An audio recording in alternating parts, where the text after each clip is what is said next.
Chaîne de partage d'histoires sportives inspirantes, de persévérance et de résilience. Abonnez-vous pour me soutenir. Chaque jour une nouvelle motivation. Dans la société actuelle, on aime souvent évoquer la réussite avec de belles expressions comme « talent naturel »,« né pour gagner » ou « destin de champion ». Mais en réalité, tout le monde ne part pas avec des avantages parfaits. Certains ont une grande taille, une condition physique idéale ou de meilleures opportunités de développement. Et d'autres, comme Agathe Gérin, doivent compenser par la persévérance ce qu'ils n'ont pas naturellement. Je pense que c'est précisément cela qui rend son histoire précieuse. Elle est vraie, elle n'est pas embellie, elle ne transforme pas son parcours sportif en conte de fées irréaliste. Au contraire, elle reconnaît avoir été désavantagée, avoir dû fournir plus d'efforts que les autres, et avoir parfois dû s'appuyer sur une certaine obstination pour survivre dans un environnement extrêmement compétitif. C'est ce qui me touche.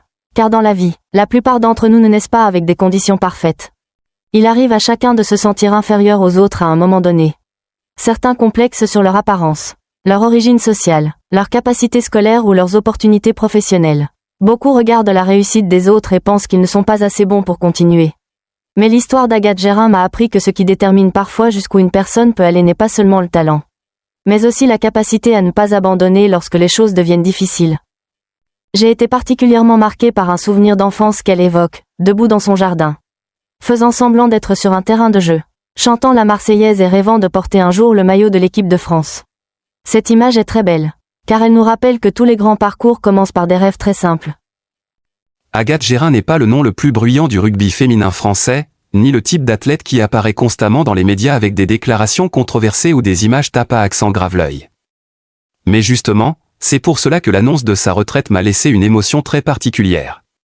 Ce n'est pas seulement la fin d'une carrière sportive de 26 ans, mais aussi le point final d'un parcours fait de persévérance, de dépassement discret de ses limites, et d'une personne qui a vécu pleinement la passion qu'elle a poursuivie. Ce qui m'a le plus fait réfléchir ne réside pas dans le nombre de titres qu'elle a remportés, ni même dans ses 63 sélections en équipe de France.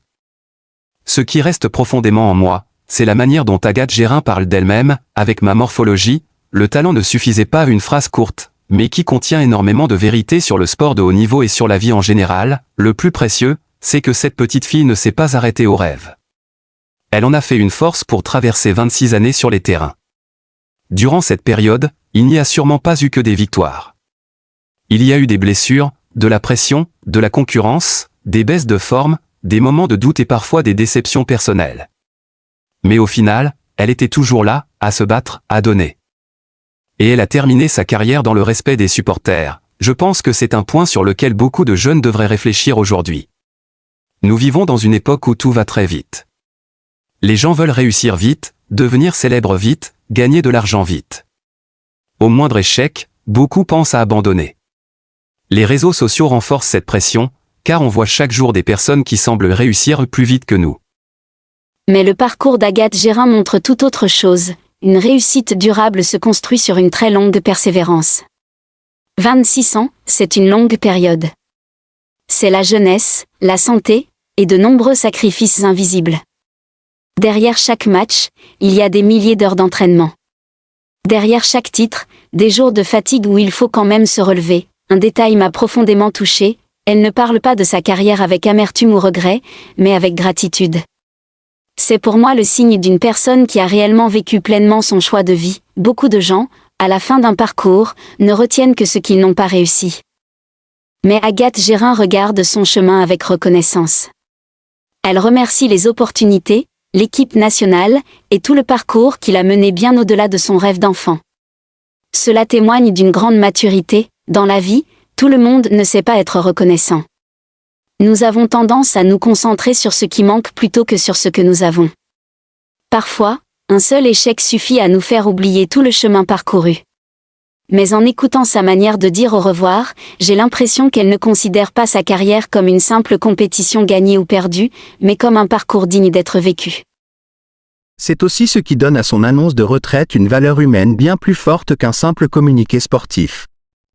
Un autre élément qui m'a fait réfléchir est le fait qu'elle ait été à la fois athlète professionnelle et mère de 2 jeunes enfants. Cela montre que les femmes dans le sport moderne doivent de plus en plus jongler avec plusieurs rôles. Elles ne se battent pas seulement sur le terrain, mais aussi avec les responsabilités familiales, les pressions sociales et les préjugés invisibles. Pendant longtemps, le sport féminin n'a pas reçu l'attention qu'il mérite. Les athlètes féminines doivent souvent travailler 2 fois plus pour être reconnues au même niveau que leurs homologues masculins. C'est pourquoi des personnes comme Agathe Gérin méritent un profond respect. Elles ne jouent pas seulement pour elles-mêmes, mais contribuent aussi à faire évoluer la place des femmes dans le sport professionnel. Les supporters voient souvent les moments de gloire sur le terrain, mais oublient que derrière ces instants se cachent des vies ordinaires remplies de pression. Ces athlètes connaissent aussi la fatigue, la peur et les sacrifices personnels. Le fait qu'elle prenne sa retraite à 31 ans m'a aussi fait comprendre qu'arrêter au bon moment est une forme de courage. Dans le sport, certains prolongent leur carrière alors que leur corps ne suit plus, parfois par peur d'être oubliés. Mais savoir fermer un chapitre au bon moment demande beaucoup de lucidité.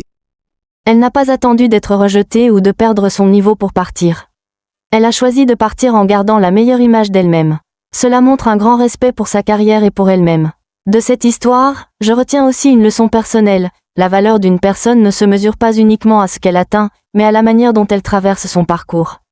Certains réussissent vite mais disparaissent vite. D'autres restent discrets mais laissent une trace durable grâce à leur constance et leur sincérité. Agathe Gérin appartient à cette seconde catégorie. Elle n'est peut-être pas la figure la plus célèbre du sport mondial, mais son parcours est profondément inspirant. Pour les fans, cette histoire rappelle aussi qu'il faut apprendre à respecter les athlètes au-delà des statistiques. Le sport n'est pas seulement une question de résultats, mais aussi d'engagement, de lutte et de valeurs humaines. Agathe Gérin a consacré presque toute sa vie au rugby. 6 titres nationaux, des dizaines de sélections, des centaines de matchs et d'innombrables heures d'entraînement, rien de tout cela n'est dû au hasard. C'est le résultat d'une discipline et d'une volonté immense. Aujourd'hui, notre société manque parfois de patience pour reconnaître ses valeurs. On se laisse plus facilement attirer par les scandales ou les histoires sensationnelles que par les parcours discrets mais sincères. Ce que j'apprécie le plus dans sa manière de dire adieu, c'est l'absence de mise en scène. Pas de dramatisation, pas de rôle de victime. Juste une personne qui regarde son parcours avec honnêteté et gratitude. C'est cette simplicité qui rend son histoire encore plus forte. Pour les jeunes sportifs, Agathe Gérin envoie un message clair, ne te limite pas parce que tu n'es pas parfait. Elle a reconnu ses désavantages, mais ne les a jamais utilisés comme excuse. Elle en a fait une motivation pour travailler davantage. Et c'est essentiel, car dans la vraie vie, très peu de gens commencent avec des conditions idéales. Si tout le monde attendait d'être prêt à 100%, personne ne poursuivrait ses rêves. C'est souvent le processus lui-même qui construit la confiance et les capacités. Son histoire me fait aussi réfléchir à la notion de réussite. Réussir ne signifie pas forcément devenir le plus célèbre ou le plus riche. Parfois, c'est simplement vivre sa passion assez longtemps pour pouvoir regarder en arrière avec fierté. Je pense que la petite fille qui chantait l'hymne dans son jardin n'imaginait pas qu'elle porterait un jour le maillot de la France 63 fois. Mais parce qu'elle a osé rêver et persévérer, sa vie a dépassé ses propres attentes. Cela mérite réflexion, car souvent, ce qui empêche les gens d'avancer n'est pas le manque de capacité, mais le fait d'abandonner trop tôt. Après sa retraite, Agathe Gérin commencera sans doute un nouveau chapitre de sa vie, plus calme, moins sous pression, mais rempli de souvenirs précieux. Et je pense que le plus beau, c'est qu'elle peut partir en paix avec elle-même. Dans le sport, toutes les fins ne sont pas parfaites, mais elle a su conclure son parcours avec dignité et sincérité. Et cela donne à son adieu une émotion particulière. En observant son histoire, je retiens finalement que ce qui est admirable chez une personne n'est pas seulement sa force, mais sa persévérance face à ses propres limites. Agathe Gérin ne se dit pas parfaite, mais elle a prouvé qu'une personne ordinaire peut accomplir un parcours extraordinaire si elle reste fidèle à ce qu'elle aime et persévère suffisamment. Et c'est peut-être là la plus grande leçon qu'elle laisse, non seulement au rugby féminin français, mais à tous ceux qui essaient, jour après jour, de se dépasser. Au revoir la chaîne. Merci de m'avoir accompagné. N'oubliez pas de vous abonner pour continuer à diffuser des histoires de persévérance et d'inspiration.